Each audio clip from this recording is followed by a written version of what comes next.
it's Bonnie from hEDS Rehab here. So today we're going to look at another simple exercise in helping to improve your dorsiflexion if you have hyperextended knees. So we know that when your knees hyperextend, it puts pressure down into the foot, which can cause the inside of the foot to collapse. So we're going to pop a band. You need a TheraBand and a chair. And you're going to put it under the base of your toes, so the ball of the foot.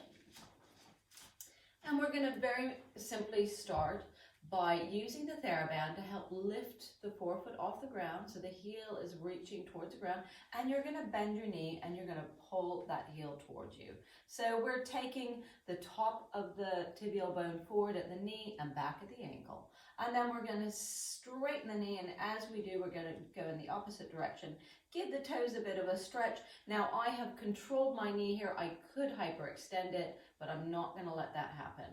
And I'm going to draw that heel back with the toes up, allowing that dorsiflexion to happen, and then reach through the foot, get the foot working, and reach the heel to the ground. So as you do this, I want you to think that it's not just your toes lifting up, but you're actually reaching your heel to the ground, and you're lifting the entire forefoot off.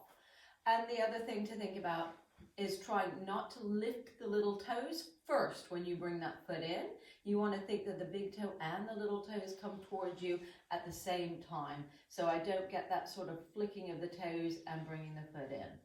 So that is number 2 in our series of exercises to improve dorsiflexion in the hypermobile. It's Bonnie from hEDS Rehab. Thank you very much for watching.